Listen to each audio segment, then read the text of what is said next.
Hello. Okay. I ate candy, so that's my bad if my voice dies, and I'm fine with recording, by the way. Hold on, let me drink water.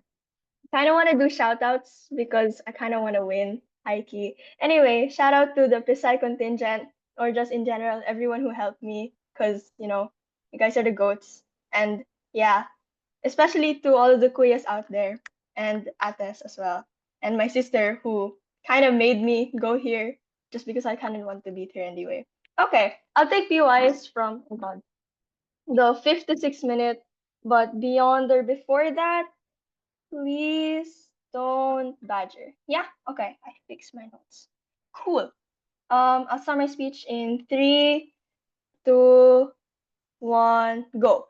We on OG are against political dynasties. We agree with every other team that the Dutertes are not so good. The way we win this final is to prove why the decline of power, if they were so bad, happens better without this impeachment in the first place. Very proud to propose. Firstly, a few pieces of setup. On one, what is our comparative right? We say it's where we keep the Sara Duterte in power, or we give her some degree of involvement in the government, because we still keep her close monitoring, which means that on a national level, massive amounts of scrutiny from courts, from congressmen who are already turning against her still exist. But secondly, it's under this reason, not reason pala, it's under this set of framing is where we say there is a long process of discourse to every decision she makes, where we say the implication then is the degree of power that she holds is not only mitigated but nor watered down. It's a fact that they're much more easier to subject to scrutiny. They're much more easier to put in the eyes of the public, especially for them to have any form of discourse to develop in the first place. But secondly, on what's ops counterfactual for Sara Duterte, right?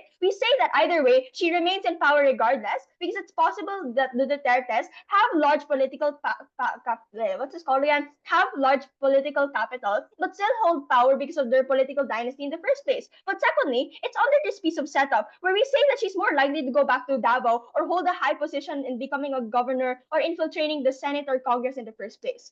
First argument then on why political dynasties get better without the impeachment of Sara Duterte. And we say the simple importance is right, especially between the Marcoses and the Duterte family. First season on how these families both want power, right? Especially for the Marcoses as well, because they both want control over the government bodies with similar intentions in mind. In our counterfactual, where we clarify our model, the way we say it manifests then is for both of these families, e.g. BBM and Sara Duterte, appealing to the general public, right? And note why this is so important. Because we say it especially when they both want votes, they both want power, but they know that there is someone else who also wants that. This is the exact point in which they keep the government balanced to some degree, especially since Sara Duterte helped BBM a lot, and since their families are still entangled and have some sort of relatability or connection in the first place. But secondly, it's under this reason where we talk about accountability, right? Because this is where we say we surpass the debate on politics or optics. The reason why we better achieve this is that firstly, it's this access to the national government is what allows Sara Duterte to be able to cross-check and Point of scrutinize corruption. information. But secondly, note, the unity team breakup and Marcos Duterte fight is already symmetric, right? But we tell you, it is better when it happens in a way that they're both in power because they can still double down on the comparative, right? Especially where they have watchdogs for each other, where they can still hold each other to some form of accountability. Leads me to our second reason then, where we say this is on the comparative, you break the sense of balance that you originally had when they still had, fight each other or had to, I don't know, watch each other, especially if they both want power, etc., etc. We say that what happens there is this is exactly what we do not want when you break the balance on the comparative, because we say that it's much more harder to run like checks and balances through Congress for the simple intuition pump or simple reason that Sara Duterte isn't watching his every move, or she doesn't have the capacity to because she's demoted to a lower form of government. What happens then is Point of that this information. makes it much more easier for this form of influence for BBM to just worry not about optics and how it translates to the political spectrum in the first place. Which is why we say the point in which that they have this incentive to look out for each other, or the very least look at what the other party is doing, is why we say it's so beneficial in the first place. The impacts is simply right. It's how we say the exact nuance. We tell you from OG that when you put them both in the spotlight, where you both put them in power at a balanced spectrum, where you get this form of optics, where you make any form of accountability easier to execute, and having them go through Point of checks and information. balances to each other when they have the same goal or grind set. I'll take that POI. What do you plan with to do with Sara Duterte? Well, okay, this is just gonna transition me to our second argument anyway on the negative case on why this impeachment is inherently harmful to citizens or the Philippine government in totality for the simple reason or the simple importance, right? Where we say that the outcomes or effects that manifest after impeachment is where we draw the line. First reason then on what happens on the comparative, right? Before I respond to that POI, which I'll do in this argument anyway. On firstly, on how you far worsen forms of instability to note that this exists on either side, but the extent to which this exists on opposition is far worse than the comparative. What happens then is Sara Duterte will continue to seek power. She will sustain the outcries for this precisely because they still have the political capital, i.e. the DDS, to be able to do so in the first place, where we have these things like unrest and series of press. But secondly, it's under this argument where when you keep her in power and she screws up, on our side of the house, we say the comparative then that we support on our counterfactual is where you're able to weaponize her mistakes, especially when BBM can easily hold her accountable when she still has her power and when she's still in the spotlight in the first place. But thirdly, it's where we say, what will she do then when she's kicked out of the Congress, right? We say that, okay, she'll still be there in the form of like governments either way, but she's most likely to fall into radical means on the comparative. So it's much more harder for them, for opposition, to deal with her, especially when one, she probably wants to get her power back.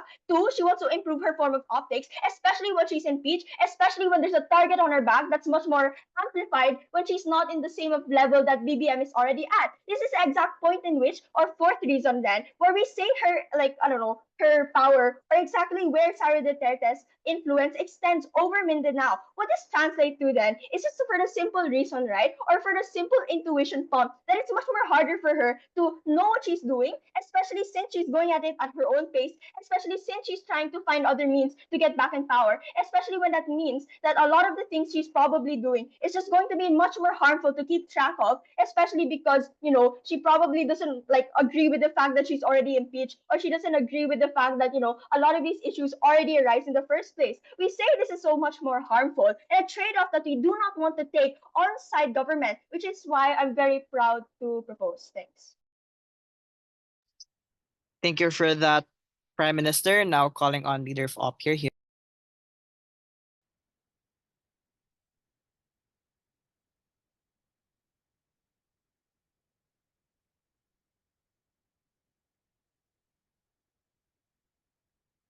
Um, okay. Starting my speech in 3, 2, 1. It's not just the action that's harmful, but what you do when you have the ability to act, when you stay as bystander and you don't act immediately. I think that this debate was screwed the moment time we try to veer this away from actually addressing these issues head on, especially when it comes from the state who has the most power, the most influence, and when you choose to like sweep it under the rug, hoping that they might make another mistake and then you call that one out. I think that shows you why OG's out immediately.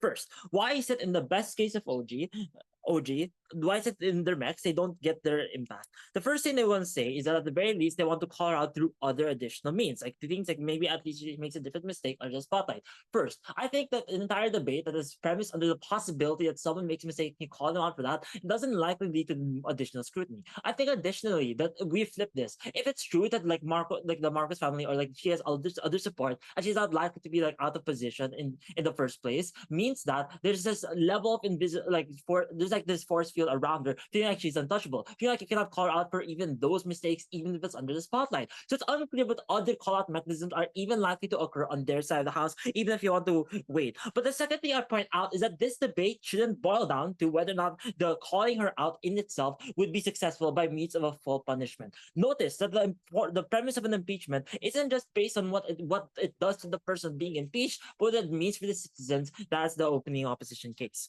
First, what do we think this looks like under the impeachment? We suggest that this will take her out of term, even if she has 3 years left, so it should be stopped in the middle. Additionally, she would likely be replaced by the Senate president who's chosen by the people and likely a bit more credible. But we think that the emphasis and the way you actually weigh this debate is on the action of the impeachment, which we only heard at like the 6-minute mark in like the PM speech. Understand then, additionally, that there's likely going to be further investigation. So this also responds to weakens the point we hear from Prime Minister where, oh, you cannot track the crimes, you cannot track attack everything, because understand that the impeachment of the impeachment, especially of the VP, is likely to draw eyes. So which means that there's further investigation. You want to look into these things, but the simple structural reason that you likely want to care about what your VP just did, the person who's like the lead, was like the co-leader of your country. So they're more likely to investigate these things further, and there's more credibility to do it, especially when she's impeached. So we think it's more likely these investigations are likely to occur unless they can show you for some magical reason in Gov that she's likely to just commit a crime later on, and you just account on that. But we point out that that's even symmetrical at then. We move on to the first argument. We claim for the first argument. We claim that this is principally correct, which sets the right precedents to be able to help the people. Understand then in context, because the goal of this debate is to give validity to whether or not the impeachment was a correct action to deal with at least more harms. Notice that she already has done a lot more terrible things, not just under the Duterte family in general, but even her herself through embezzlement of like about $5 billion of the confidential funds. There's a lot of entrenchment that she already has in position, and the type of influence she has is already semi-known and semi-called out. Notice then why it's important then to embody like the principle, embody like the better principled stance. We suggest that there are three things. The first is simply a principle of justice. Like no matter how rich you are, or your background, your family, you're more likely you're still under like the law, and you're still under like you ought to be governed by that law. Second, the state power principle, which is suggests that if the state has any power or influence over the people, it needs that an equal level of accountability. Noticing that she has all the terrible things that she's done means that she ought to be held accountable immediately. The third thing is a degree of transparency, which is just to suggest that if these people like rule over us, they have to be transparent. Why is it crucial that these principles ought to be like prioritized or at least acted through the impeachment? And this leads to the practical outcomes of the principle. Notice then the difference is this is weighed by the state doing it. This is how we weigh the strategy of like the principle, the strategy of impeachment as opposed to like other alternatives. The first thing is to understand that when the state does this, it's done like immediately. Notice that it's done with importance. Notice that even if you're the VP, such crimes are likely to be like such crimes being called out, or the fact that you want to move her out of the position, such a powerful position, means that there's like a emphasis of why these crimes are not to be repeated, or why it's like shunned, should be shunned by state, as opposed to like the perception that like these crimes can be done by like those high political families, right? The second thing is that it gives a veneer of credibility when you uphold this principle. No, it gives a veil of accountability to the state. We'll point out that the state is going to be corrupt regardless, but at the very least, it's a lot better when they're not trying to like not just A, either like cover it up, but B, the other state officials, like other people working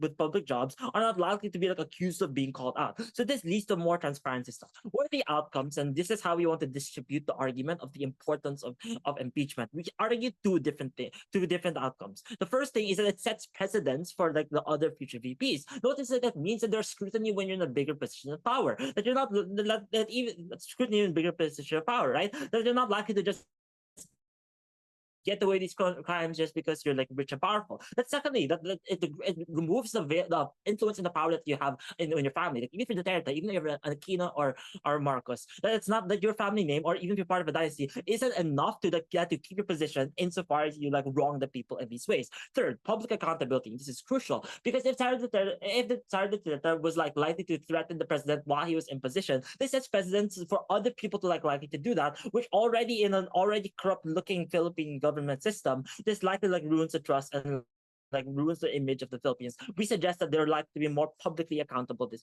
better, right? The second argument is why it's simply better for the citizens. Understand then, like if you cannot actually weigh the impact on the state, you have to weigh the impact of how citizens ought to live in the Philippines. Notice that there's already a long line of presidents getting away with terrible things, from BBM to Duterte, from mass killings, etc., and other parts of embezzlement, that also likely needs the assurance of reform. This very action, even if it can be tokenistic, is likely what people will cling on to. We suggest three things. First is it's simply better solace and catharsis for the individual to have faith and has more faith in the state. Second, they're more likely to be politically active, which means that they're more likely to like vote in good faith, more likely to want to run for president because they know like if this is like the entrenchment we see up there, that they're more likely want to like nominate better candidates. Third, it leads to better political discussions. Understand that the discussions you have are likely to be talked about how whether she did or didn't do it, whether it's valid because she was a VP or not. Those discussions are likely to shift away to something more productive, but like the credibility of the policies.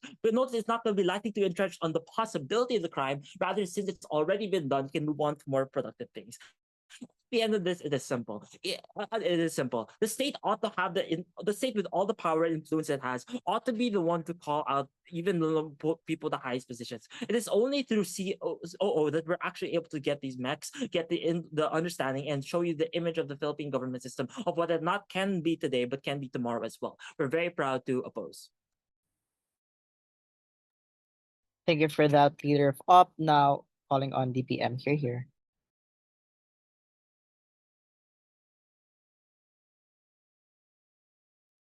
Thank you for that, DPM. Now calling on DLO here.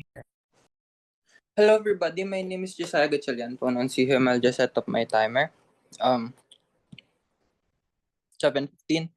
I'll start my speech in 3, 2, 1, go. Ginugutom ni nanakawan, inuuhaw ka ni Sara Duterte, right? Why is this an urgent matter? It's obvious because Sara Duterte is doing all of these things to all of these people, and that's why we have to do something about it now, right? Why is this an urgent matter? My rebuttals will be incorporated in my speech. Why is it an urgent matter? First and foremost, Sara is stagnant at best, corrupt at worst. What has been Sara doing? Her link with confidential funds. Her family is part in the perpetuation of Pogo, and that contributes to the abuse of millions of Filipinos. Why is this a dangerous thing, right? She is corrupt. She is corrupt. She has corrupted the education system. Everything she's placed her hands on, she's corrupted, right? She's stealing the money from teachers, right? She's stealing the money from possible things that could have been done for, given to aircons in schools, chairs, things that teachers need, right? People are starving in status quo. It's better to have a vice president actually doing projects that help people, even one seat at a time, than one that's siphoning. Each month that you let Sara Duterte stay in power, you steal money from the people. You prevent actual things from happening from the actual good vice president. And even if she's doing something, the fact that this is a more harm than good motion shows that this debate is which side is better. We'll prove that in a later argument, but essentially all of the change that will come from her will most likely be tokenistic at best. I'm going to explain it later. Even if the impeachment takes long, first off, not a good metric as it won't diminish the effects of the action. Second off, it's a good trade-off. Instead of keeping her invincible and untouchable for 3 more years, doing who knows what more atrocious acts, especially if she has a lot of influence right now. Third, it's about the value of a public impeachment. It's about the democracy of the people. The people want to impeach her, and we believe that the democracy of the people shouldn't just be ignored, right? We believe that we explained in LO that the act of impeachment, as opposed to investigating the crime, but puts an emphasis on the importance of the role of BP, who was voted and trusted by people, and how terrible it is for such crimes to commit in power. So, according to the Panaman, well, whatever the opening says must be what closing says. So they have to depend on letting Sara do whatever she wants and letting Marcos be her buddy as her accountability partner, as it's the only mechanism that they have to defend, right? Arguments to preface our first our arguments. So why is Sara Duterte's destruction worse on our side? To preface this argument, why is Sara Duterte the person in question? There is physical evidence of her corruption and threatening the president. Number two, he is very powerful and has national effects, right? If there are others that are exposed of the same corruption with physical evidence, we would like to investigate and possibly impeach them too, right? Okay, so why is Sara's destruction far worse on our side? Right, what constitutes someone's reputation being destroyed? The revelation of corruption. Two, where is she going to have a worse legacy and be remembered? Words, right? First class, revelation of corruption. On continuing the impeachment to achieve due process, you're able to, number one, dig up more of corruption. Number two, impeachment talks are able to publicize it. Three, having major forms of power about her, talk about her, e.g. the Senate, Supreme Court, an extremely publicized case. General people will, number one, see her mistakes and unlikely to affiliate with her again. And number two, impeachment talks highlight her corruptions, thus cementing it to the people about what she's doing, right? Two, this makes other politicians not want to align with her, weakens her position, and removes her tentacles within office because they will face backlash once they stick together with Sara Duterte. And last but not the least, for example, even a representative of Zamboanga, Mindanao, proximate from Duterte's bastion of Davao, people voted for the resolution with impeachment. People are starting to turn away from them, flipping their argument. The mass scrutiny is solely because of the impeachment. If in their world the impeachment toxics, the exposition stops and gets worse. Why? Two prongs on why it's worse on their side. Number one, the longer she stays in power, the more she's able to shape policies, projects her image to her will, right? We believe that she is able to create projects, tokenistic projects. Because again, she's self-interested at best, and she has shown it time and time and again, right? The more this will be tokenistic in nature, just to show that she does something solely to protect her personal business interests. But since people, especially in the Philippines, are easily swayed by surface level acts of kindness, for example, Rafi Tulfo, Willie Revillame, just doing game shows, making it look like they're kind people and being voted into Senate, then we believe that it solidifies her influence over the people and makes her it buries what she does. She might even say something like, "I'm sorry for what I've done before," and turn it over, right? It's worse on their side. Second, she's able to cover her tracks. Being vice presidents give her way too much power. Number one, she'll be able to bury evidence. Number two, she'll be able to siphon more money, e.g., more confidential funds just with a different name, and use that power to further her political interests. Three, use her money to hush people, e.g., her giving envelopes to DepEd heads to cover for her. Now, why does she has a worse legacy on our side? Before I continue with that, go.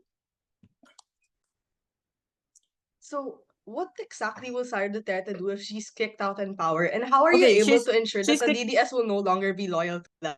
Okay, first and foremost, no. Okay, worst case scenario, the DDS is going to still be loyal on both comparatives, right? On our side, we're better insofar as we're able to destroy any capacity of her taking any national space, which destroys her ability to create destruction in the national level, right? Where does she have worse legacy then? Look, no matter what we say, Sara Duterte will stay corrupt. On our side, her national legacy stops with her being a corrupt politician. On yours, she has time to wear makeup and use perfume. So in weighing our world, no one will remember her positively. She's exposed more, and people will be afraid to copy her footsteps because of what happened to her, right? So politicians will be afraid. On your side, she's be able to gain brownie points and cover. So you're on comparative, they're likely to gain power. Second, why is the Senate president likely to be a better replacement? The Senate president is likely to be an actual smart one, e.g., those that are palatable for both the thinking and the non-thinking population. You can't be the Senate president because in order to be the Senate president, you have to be the most voted Senate, right? To get that, you have to have get that margin. You should be able to convince both the thinking and the non-thinking population, because most senators are just from the non-thinking population. But in order to be the top Senate president, you have to be voted on by the thinking population, those who think critically, and those who want the best for the nation, e.g., liberal thinkers, etc., etc., right? So what will happen then? This looks like Risa Ontiveros, Lenny Robredo, if she was a senator, right? They'll be better on holding accountability. Because they're better policymakers. They're smart because the thinking population voted for them, and they have policy to back those up. And to flip their argument on controlling Marcos, the Senate president is probably better of an accountability person because there's lesser self-interest. Even if Sara is able to dig up junk against Marcos, its veracity is hard to prove because of her history of lying. And even if she does that, it makes her politics a complete war. And last but not the least, all of this impeachment is legitimate. Number one, because there's evidence of corruption. Number two, because they have a public referendum. 72% of Filipinos want to impeach her. And last but not the least, the House of Representatives also wants to impeach her. Assuming feasibility, the Senate also wants to impeach her. So there's all principled case in order as to why the impeachment is acceptable for all of these reasons and more. With that, the LO now coming on number call here. Hello, can I be seen and heard? Loud and clear. Loud and clear. Thank you. I appreciate that. Okay.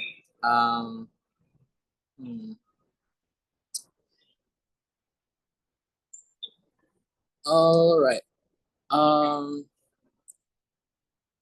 Before I begin, I'd like to get confirmation from everyone that you're okay with being recorded, because I'm going to be recording this speech. Because if ever you ask a POI, then you'll be heard. I'll take silence as a yes. Thank you. I appreciate that. Before I begin my speech, I'd just like to give a few shout outs. Firstly, to assuming it's appropriate since CDO is a Valentine's tourney, advertised as such, I'd like to give a shout out to my one and only Valentine, my mother, whom I love very, very much. I give the glory to God, and I give the glory to just everything. With that said, thank you to my friends, and thank you to Gian for letting me borrow his iPad. I'm going to start my speech really quickly now. In 3, 2, one. I have too much to say, so I'm just going to start with a response, and then I'm going to start with characterization by which government has failed to provide over an opening half, and lastly, our substantive, of which we're going to completely delineate and of which we're going to win this debate by. So first response. The O says that there's a superiority complex of Sara that this allows her from getting any accountability mechanisms. We argue that the accountability mechanism is the fact that she's getting scrutinized right now by the public, and the fact that she's likely not going to do something as abhorrent as that again. Secondly, on president and on the president, on the people, etc. Right? First, I'm going to symmetrize this by saying that the Filipino people are stupid because there's structural reasons. Number one, the education system is screwed, meaning then that you're likely not going to be able to have proper discernment, and you're likely not going to have proper educated guesses. This leads to the second point. Immediate and proximate gain is prioritized above all because of the rising poverty rates. Understand that what led up to Sara's impeachment was a disparity between Marcos and Duterte's ideals. Nextly, then, I'd like to tackle Op's whole entire notion of the catharsis of the individual by saying that you're likely not going to get catharsis of the individual because this doesn't affirm the individual. This affirms the government and the people who impeached Sara in the first place, which is legislation. And I'm going to tackle more of that later. Nextly, then, you say that Sara is corrupt, that she steals money from the teachers and makes Philippines worse in that regard. This is why Matelot is important, Chair, because note that embezzling isn't a simple withdraw and go process, right? It's a crime done by multiple politicians within the government. That is to say that the need for accountability doesn't center solely on her, but on the politicians that were involved with her and the politicians that allowed for this to happen in the first place. Because easily they could have ruled her out of majority, and they could have covered it. They could have just not covered it up in the first place. Therefore, the whole entirety of the education system is screwed and is accountable. Nextly, then on and what where opening government fails. Firstly, on the political structures in the Philippines, let's define this, right? They have a history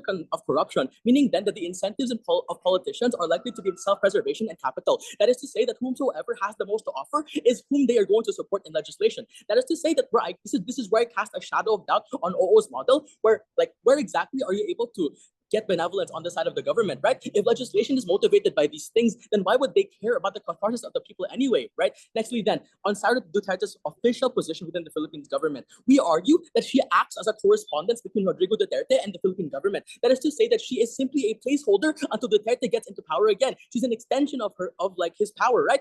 She's trained to be a politician. This is where we weigh against Marcos, of whom dropped out of college and is not going to be experienced in the political field in the first place, right? There's absolutely not supposed to be a sentiment of him getting taught by his father, because that shouldn't pass, because he died when Marcos was a teenager. Sara Duterte has that, and she already has the political knowledge and everything to weigh over Marcos in the first place. Notice then that the only reason that she still has supporters in the first place is because of her father. That is to say that the only incentive that for her to stay within the Philippines government is to keep close to it in the first place. With that said, what exactly are the metrics within this debate? Two things. Number one, what is best for the Philippine government, where you get security, and nextly, by extension, what exactly is best for the Philippine people, where you have safety, a good economy, and by extension, a good infrastructure, right?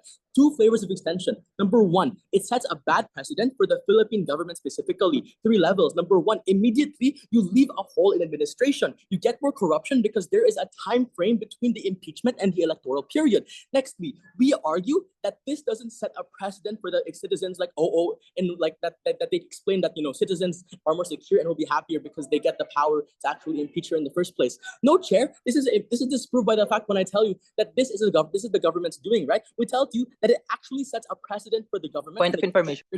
If they are incentivized by self-preservation and capital and opted into Bongbong's side, then this impeachment just affirms it even more, that they have picked the right choice, that they pick the right side, right? That they have the power to impeach individuals that they do not like. That is to say that they pick the correct side in this political dynasty war. Note, Chair, that within this debate and within the Philippines in general, you will always have corruption. You will always have skewed political views and people voting for the wrong person. Point of information.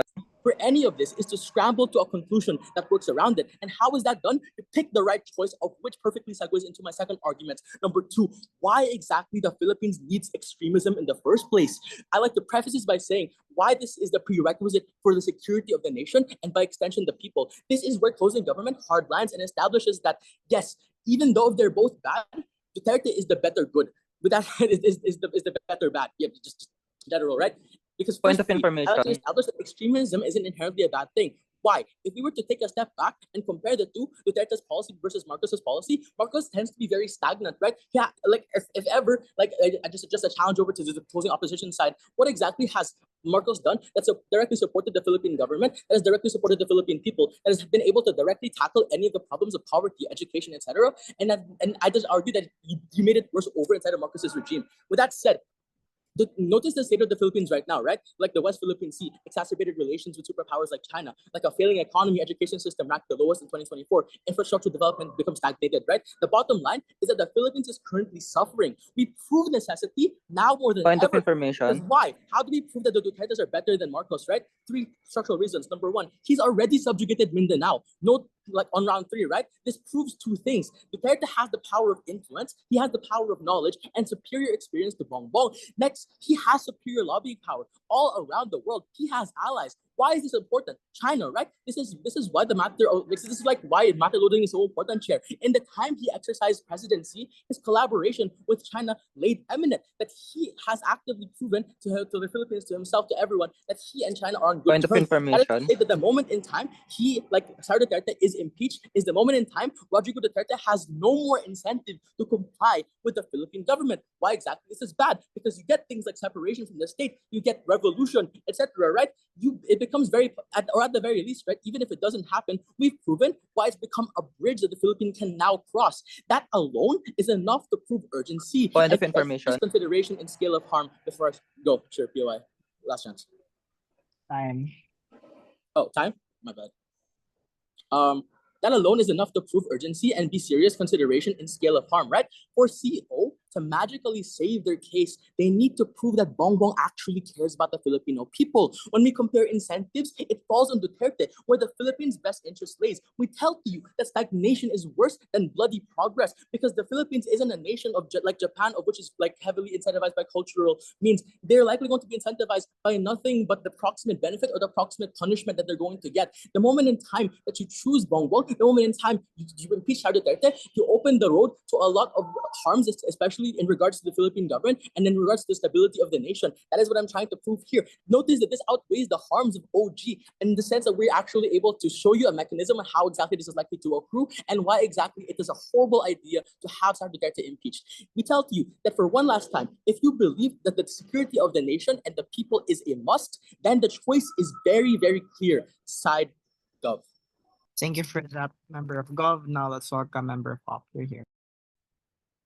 OG says Sara doesn't cause every problem. OO says Sara is starving the entire Philippines. We think Sara is neither evil nor benevolent, right? We just have to prove why this impeachment will A, quash the political dynasty problem between the Marcoses and the Dutertes. B, why anyone from the Senate is preferable to be our vice president. C, why this will result in a ripple effect for both the justice system and political arena. And lastly, why we care for the vast majority of Filipinos, even if we kill the idol of the DDS, right? First extension, then on the negative. How this creates a signaling effect for uprising within the government or unnecessary confidential information. The importance here is, I want to note that the delta here isn't what OO claims on how you uphold the justice system or make the Philippines great again. We impeached Sara Duterte not because she isn't able to contribute to the Philippines' betterment anymore. We did this because she serves as a catalyst to any form of peace that we need in the Philippines, right? The mechanism is simple. We can agree that BBM isn't any better or isn't that great, but the point in time in which the Marcoses and Dutertes don't have such a chokehold on Philippine politics, it is only then where we can achieve things like Mindanao's successful secession or paying off our billions of debt, especially when we don't have 125 million pesos in confidential funds. 2 reasons why this works. Firstly, on incentives. Note how from the 300 people that get to have a say, around 200 something voted in favor of the impeachment, and nearly half of the 100 were non-voters. This shows the active incentive of not wanting to keep Sara Duterte in power, right? This in and of itself is already a net good, regardless of what happens when Sara is fully impeached. This is because they cater to what the vast majority of the people want, and they simply cannot function as a whole when there is someone in power whom they cannot reinforce checks and balances, right? With. Secondly, on the illustration, this looks like reducing tensions not just with the Marcoses, but other political groups and even the nation as a whole. We can concede that instability and corruption may continue to happen and that the impeachment won't fully resolve this. What we can guarantee, though, is the fact that the signaling effect will mitigate the clashes within the government when someone from the Senate will instead be seated. And we tell you that even if that is Martin Romualdez or Jesus Codario or someone from the Senate, that will still be preferable over Sara. Weighing this then, even in our worst case that the next person in power is just as bad, it's unlikely that they are a Duterte and want to incite violence against BBM. Note how the Marcoses and the Dutertes have the largest political battle in status quo. So even if Martin Romualdez or Rafi Tulfo are corrupt, the rate at which violence or death threats occur become less. We may not guarantee peace agreements, but when you no longer support a war of cats and dogs, this will always be preferable for the Senate and the House. But don't get confused. We aren't saying that the impeachment itself will turn the Philippines into a first world country and this directly responds to opening government, right? What we're saying is that when you keep Sara in power, you keep this enabling body for corruption, violence, and inconsistency. Why do you have to keep someone in close monitoring when you have the option to not involve them at all if they are the one causing the instability that govbench themselves want to resolve. I think we uniquely prove why never allowing the Dutertes to run again for office is the net good that cannot supersede the surface level harms that we get coming from govbench. Second extension then on the positive and counterfactual. In the long run, the impeachment ends the political dynasty of the Dutertes and possibly the Marxists as well. The importance for this is the best time to change the social system of the Philippines. It is the sole opportunity in the past 40 years to correct the mistakes avoided during EDSA, as well as to cement a new Philippines moving forward. The Dutertes and the Marcoses are the two political dynasties who have caused the rampage of the Republic. Such uprising as the result of the impeachment will bring good for a reversal of faith, a probable ending, and a sight that now individuals realize such dynasties are the only two badgering forces who care for one's survival instead of the country. The mechanism for this is that on the practical side, Sara can no longer run for political office. Digong is already old. No brother has the political stamina that Sara has. The simple incentive to this entire impeachment process is that the political dynasty of the Dutertes have been quashed. The impeachment was inevitable when she couldn't even handle being the DepEd secretary. What more vice presidency, right? Two reasons why this works. Firstly, on incentives. The Dutertes are the reason the Marcoses were brought into power. Bongbong would have never been president if not for Sara's popularity, and Sara would have never been vice if not for Marcos's political capital. The illustration for this is that it is good for the Philippines on a larger scale because the Dutertes lose a huge chunk of their political power and lack any large-scale ability to unionize and to collectivize. Sara is still vice president. She has access to the funds as we speak, and she is still a high-ranking individual who global leaders look at as a second figure. When she's removed from this office, most likely convicted and probably sent to jail, Duterte's ability to unionize, their ability to collectivize is as well gone. There is no incentive for any bigger scale outside of the administration to coerce her into the system. In fact, then, why is it most likely that the Marcoses are affected? The Dutertes and Marcoses are intertwined. An impeachment of Duterte is a death sentence to the Marcoses. The Marcoses have only 3 years to save their political name, and it's too late because the Mindanao base is already gone. Assuming the worst case and that Sara will be able to collectivize the hatred people have against the Marcoses, Bongbong will lose his political standing. Weighing this then, once Duterte is gone, the Marcoses are next on the chopping block. The one family that enabled them to stay in power and to gain the presidency is now at polar opposites with them. The liberals now have gained new political stamina because Duterte is gone. It is likely that the Marcoses will be pinned down next because they are merely a more elite facade of the Dutertes, right? Relevancy then of our case. OG wants accountability. We get that for when we end her political ability. OO wants holistic change. We provide for the more realistic analysis where this will likely topple down regimes around the country aligned to either Marcos or Duterte. CG's entire case is that this sets a bad precedent for the government because you create a hole in the administration, right? The problem with this is that public scrutiny isn't enough to refund taxpayer money. This doesn't address the clash and opening half on political dynasties, but our extension does. In the long run, all politicians get some form of scrutiny, right? But it doesn't mean that they all deserve impeachment, which probably means that this analysis is already symmetric and value neutral. Even if, though, they try to tell you what is best for the Philippine government, this is simply unrealistic for as long as you still have BBM as the president. We told you why the Marcoses will eventually be quashed next and why the impeachment will keep Philippine politics afloat. They didn't have to prove why Duterte is better than Marcos because the question was never about who should be impeached instead, right? Flipping this then, I want to claim their analysis on necessity. Dare I say that BBM's stagnancy is better than Sara's violence. The reason why BBM doesn't do much for the Philippines isn't just because he's incompetent. It's because Sara inherently goes against every single policy that Marcos wants to enact. We don't have to prove that BBM cares about us. We already proved enough that Sara leaving will create a leeway for Marcos to leave as well. O's entire case is that impeachment is principally correct for the Philippines. We think they do a good job at outlining the things that justify the impeachment. The thing is, this debate was never about whether the impeachment was right or wrong. The tipping point is what happens next and who likely takes up vice presidency, whether that is preferable or not. Sure, they do prove that the impeachment was important, but never why it will lead to concrete changes that could not happen due to Sara being vice president. Even if they prove credibility, again, this happens irrespective of the impeachment, right? The way we delineate is the fact that we can already concede that maybe the impeachment will incite some more instability, but also we outline what will happen to the Philippines when Sara is already out and why that's always going to be a preferable model. Flipping this then, they say that you get catharsis when Sara is out of the picture. You don't necessarily guarantee this utopic model, right? What happens next is that we pick someone from the Senate like Rafi Tulfo, maybe Jesus Cordero, but very unlikely, or Martin Romualdez. It is only at CO where you understand why this will always be preferable if it means reducing political friction, right? Opening government's entire case is to keep Sara Duterte involved and in power. The problem with this is that it doesn't align with their own framing on hating political dynasties. If you hate nepotism so much, I'm unclear why you wouldn't support the impeachment. That means she would also never be able to run for office again. Note how if you impeach her from vice presidency, you also accept the fact that she will never be able to have a position again. They simply cannot get the best of both worlds when they tell you that Sara can still be the mayor of Davao. But the thing is, if she does get impeached, which is already happening, she'll never be able to run again for any any position in any office. But even if they try to claim accountability or stability, these things will happen on all sides. Their frame operates under a vacuum because this debate is meant to take place in status quo. They had the burden to defend after the impeachment happens that a lot of harms will eventually accrue. What they do instead is only prove why the impeachment should not happen. Lastly, then, flipping this, keeping Sara in power is a net harm, not benefit. You enable more political fighting, which hurts people on the ground that pay taxes. She uses as confidential funds. You prolong this inevitable process of reconciliation and force the rest of the House to endure the suffering. This only supports diehard Duterte supporters, but we care for the entirety of the Philippines. So proud to oppose. Hello, government whip. Hi, am I audible? Yes, you're audible. All right. Let me just go turn on my camera. So before I go start my speech, I just kind of have like a few shout outs. So firstly, just thanks to God that, I was able to reach grants for the first time. Thanks for my parents for always supporting me. Shout out to my partner, Matty, although I'm not really sure if he's here right now. He can always run his crazy extensions. And then also shout out to Chloe, Nigo, Bianca, and shout out to just the HE debate team, especially to my debate parents. Thank you. Right. Is it alright if I record my speech? I'll just take that kind of silence as a yes then, all right? So, hi everyone, my name is Pollux. I'll be your government whip for today. Pronouns he, him, PY preferences voice. Starting my speech in 3, 2, 1.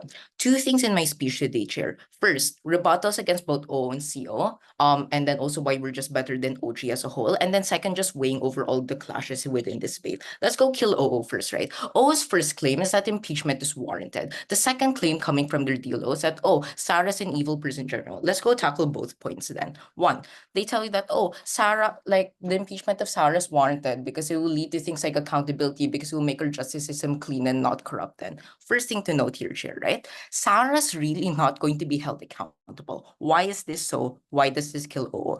Why is this so then? Because she still has power. Sarah still has powerful allies. She still has powerful supporters then. Since that most likely Sarah's not exactly going to get a sentence, or that Sarah's going to get a less of a sentence because, she is powerful and she has that family name, OO is still not able to unlock its impacts, and then that's why they lose. What does this look like then in the context of the people? People will still think that the justice system is corrupt because most likely justices will cave to Sarah allies. Even if then share that, you will say that, justices, they probably won't cave because they really, really want then Sarah to maintain this kind of power. What does this look like? You're still going to get less of a sentence then because I don't necessarily want to anger this person. If we buy everything that opposition tells us that, she threatens people that she doesn't really like, I as a justice don't necessarily want to be threatened anyway. So I'm probably going to have a less of a sentence anyway, regardless of however evil then she is. Second point here, again, the vast majority of impacts that LO posits to you is locked out because Sarah has power, because Sarah has allies.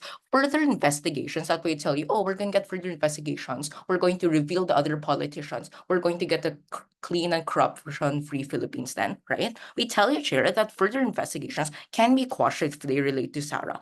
This line, Chair, of analysis, note here, this line of analysis here works because when OWA tells us that Sarah is evil, if she is evil then quashing investigations is her main course of action. The reason then we kill later. The reason then we kill OO is because of the fact that we take their framing and use that to kill them. All right, go, PY. How will PY, Sarah so- have power if the Dutertes are already quashed, the Marcoses are next, and when the impeachment is finalized, your case is highly temporary? All right, I'll actually go tackle that later, but thanks for the POI. Right. So let's go then to kind of O's second claim then, right? O's second claims that, Sarah is basically just an evil person in general that, she kind of damages the entire Philippine government, thus she should be impeached, right? I think then this is a perfect example of our case. This is a perfect example then of how impeachments are considered as political weapons. The other main reason, aside from Sarah just if we buy OO, aside from Sarah just being evil and that Sarah's not necessarily competent, is that it's used as a political weapon. There are people within Congress, there are people within government that don't necessarily want Sarah. They don't necessarily want to deter this. What do they want then? They most likely want to bolster BBM's power because they then get their own power from that. They get their own money from that. They get kind of their own corruption from that anyway, right? So when they're able to get rid of Sarah, the outsider, even though she's corrupt, at the very end of the day, Point these of BBM information. supporters do get their own. No, these BBM supporters then do get their power, and these BBM supporters then do get their benefits. Second point here then, if education sucks, like what O tells us, oh, she damaged the Office of Education, that, oh, education sucks as a whole, then that means that the replacement of Sara will then suck. Why does that so? Because most likely then that people will vote on what the replacement of Sara will be, or maybe Romualdez gains power, maybe some other corrupt crony of Marcos then gains power. What does this look like then? And how does this kind of relate to my extension for my rebel for CO later? What does this look like? It's probably gonna be like, oh, now that Marcos lost his check and balances, and now that Marcos gains a new sidekick, a new crony, then this probably looks like he's able to reinforce his power. He's able to prevent himself from gaining any kind of people gaining any kind of accountability, because both POI. himself and the vice president then has that own power. No more POIs. Go. CO. Now, CO then posits to us that, oh, the replacements of Sara can, this ends the Duterte dynasty, and that's really, really good, because the Duterte dynasty as a whole is relatively corrupt, and that they do, for example, things like war on drugs, and they hurt people, etc. Then, one, most likely Sara replacement is a Marcos crony then. I think that's the key thing that CO ignores, and then we're just going to respond to that later, right? That, oh, they tell you that BBM is probably no longer going to have a check and balance. Regardless then of whatever CO tells you, that, oh, at the very least, we eliminate the corrupt Duterte dynasty, like what they'll say later. When you eliminate the Duterte dynasty, you empower remaining dynasties, because there is that kind of power vacuum. You can't say that, oh, at least we eliminate the corrupt ones, because that means there's more people, there's more money, there's more taxes that gets into the hands of these corrupt people. There's more stuff that gets in the hands of these corrupt people. What does that look like? It looks like you actually make it much, much harder to eliminate the next political dynasty, because they have these extra funds, because they no longer have another political dynasty vying for power, another political dynasty that wants to take this down. The reason then, Share, why you no longer have any kind of check and balances then on the Marcos dynasty is extremely bad, and then I'll explain my second point. Second point here, they tell you that, oh, we're able to kill both the Duterte and Marcos dynasties. The vast majority then of what CO tells you is still bad. Again, Share, right? Killing the Duterte dynasty empowers the remaining dynasties. Explain right here that we already told you that this legitimizes political warfare. You want to impeach every single powerful person that opposes you. You want to impeach every single person that stands in your way. And the Marcos dynasty can do that when you already eliminate the Duterte dynasty, because there's no one to speak out about that. There's no one in relative power to speak up about that. Now then they tell you that, oh, the Marcos dynasty, even if they're like super bad, even though he's incompetent, in 3 years they can't really do much anyway, right? Even though it's just 3 years, with the amount of power that BBM wants and that BBM will get if you impeach Sara Duterte, the complete lack of accountability then kills CO and then kills the Philippines then. Now, lastly here, third point. O versus CO. I think then that even though CO can say, oh, we're not exactly directive, I agree, they're not exactly directive. They're most likely they're not exactly directive. They're most likely contradictory then. Why is this so? Why, right? Because when O tells you that, oh, we have to we need things like accountability. We need things like people knowing more about the justice system, more about the power. CO then tells you that it's all right that we don't have accountability. It's all right that, Marcos gains power because of short while. Because of that inherent contradiction. That's why then both OO and CO then dies. But now then, why do we win over OG? Extent of harms, right? We tell you, Chair, that the security of the Philippines is exacerbated because of Duterte's leverage over the nation. So you're likely to incur things like separation of state and generally revolution when you're able to piss off Duterte. Nextly, then, we're able to provide the prerequisite analysis on the state of nation and solvency in that regard. For all those reasons and more, proud to propose. Thank you. Thank you for that, GovVip. Now to end this debate, let's welcome opposition director here. Hello.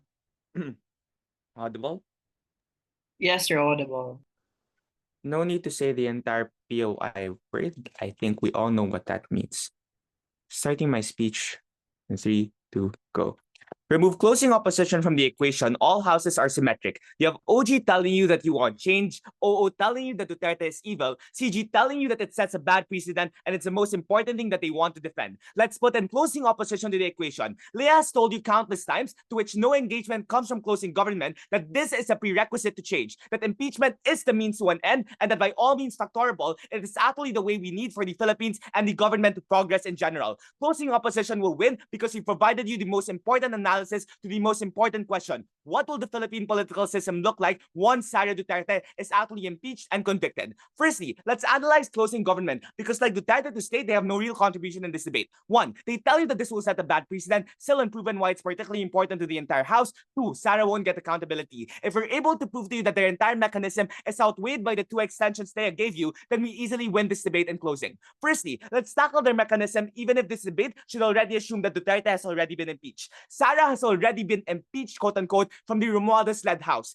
To not continue to the Senate is not only a constitutional crisis, but rather a worse precedent for those that want to topple popular individuals and reclaim authority in the future. Again, this debate already focuses and assumes that Sara Duterte has already been impeached, now towards what is the net good or the net bad that this brings you. At the end of the day, when Sara is gone, no one will always like individuals like Bongo, Bato de la Rosa, the 2 remaining soldiers now in the rest of the Philippine Senate, who are literally eating dinner with Bongbong Marcos and Baje Pangulo for that matter. Secondly, do not believe closing government when they tell you that you will not get accountability. Accountability is provided when people actually realize that the person they voted into power is now gone and is now facing the repercussions of wanting to kill the president and the first lady, and most significantly, amassing a fortune capable of feeding the majority. Flipping closing government then, their entire case is just to say that in some way, shape, or form, Sara will still have power or will still have reach in politics. A few flaws with their analysis, particularly for: one, Marcos does not have the incentive to keep a crony as his vice president. Often, the Senate and the House will have to confirm the vice president, like what happened in 2001 when Gloria Arroyo assumed the presidency. There will still be checks and balances towards this, and most likely, a populist individual capable of helping saving the Marcos name will be put as vice president. Second, an impeachment means you will literally never be able to run for office or again or have a say at the end of the day. Closing government is extremely uncharitable. On top of that, we proved to you why she could likely end up in jail, where she sure as hell won't necessarily be able to have confidential funds anymore. Thirdly, if you understand the process of impeachment and re-election, you would understand why it's impossible to have a Marcos cloning the vice presidency, especially when the BBM is already so hated and is walking on eggshells. Leah has already told you how this matters, and even if we buy the worst case, that for example, Martin Romualdez, the most unpopular individual in political dynasties now, will actually get the power, it's just far better as compared to Sara Duterte. Note how the next person in line will always and most likely have to come from the Senate. We won't have a special mid-year election just to accommodate Sara's impeachment. Let's then take on opening government, because the best case that you get from them is that social change is hindered, accountability falters, and there's no longer a chance to keep each other in check. The trade-off that they're willing to make is that you keep Sara Duterte in line to the presidency. The same individuals who want and will do anything to kill just so that Bongbong Marcos is out of her sight. For someone who thinks that the presidency is a birthright, I sincerely do not think opening government's case is both principally and morally right. 3 responses to opening government. 1, if your priority is accountability, you don't get that when both sides are just bickering off of each other. Instead, you get political polarization that you never know will end. Politics in the Philippines is like a wild ride. You never know what really comes next. At least on our side, we concede that there is political polarization, but to the extent of social progress that comes after the polarization, it is only guaranteed on our side. Secondly, government like closing government really lacks understanding of the fiat. We already assume that impeachment is concretified, that it is highly likely. It is a matter of which impeachment can now be a net good or a net bad, not only for the ending of the Duterte political dynasty, but rather the bigger picture of the justice system and the greater political system of the nation. I'll take you later. Impeachment is highly likely, especially because the wave against Duterte is very high, and re-electionists want to prove to the people that they are listening. What more now with Sara Duterte, especially when the midterms coming up, we tell you that impeachment will result in good results on the simple analysis that there stands no chance that you will run again. Lastly, right, and this is where we actually make the trade-off. Let's imagine a world where impeachment is out there. The Marcoses have a chance to strengthen themselves with a normal base even more, probably to do what they are doing now, and to chip more away from the liberal base. If Duterte is gone, the singular entity that is actually that the people collectivize against, and the singular entity that brought the Marcoses back into power, then you have the chance of an uprising, or the best case possible, the opposition consisting of, for example, the liberals, the Makabayans, now have the ability to collectivize against the Marcoses. What more when the Duterte's political party are actively advocating for it? Lastly, why do we delineate from opening opposition, and why are contributions far more important than theirs? I think OO does a pretty good job in responding to OG, but they do not compare to CO. They're right in saying that OG is strong in a lot of things, but what they fail to actually do is to showcase the larger impact that Duterte has for the country. To impeach the vice president at part of the most influential country in the family in the Why? past 12 years is not just a feat, it is a challenge for the country. I'll take you later if I still have time. CEO contributed to you three things. One, the better analysis in response to the governance problem on how you actually pull progress as an institution. Two, the real comparative on opposition insofar as the institution will most likely shift, and that the Duterte policy, the Duterte political dynasty is gone. What will then happen to the Marcos political dynasty? We've already answered that. Three, and we go even further from the Dutertes when we tell you that social change now revolves all throughout. That people in the powerful individuals, like for example the Liberal Party led by Leah Robredo, or the Makabayan, or even the normal Filipino people who love Duterte, can now successfully overthrow another individual evil that is in power, like the Marcoses. Fourth, all of these instabilities are prerequisite to social change. It is better that you do it now instead of prolonging it into the near future when there is no guarantee that Duterte is as impeachable. I want to point out that it took 10 years to get the Marcoses down from 1976 onwards.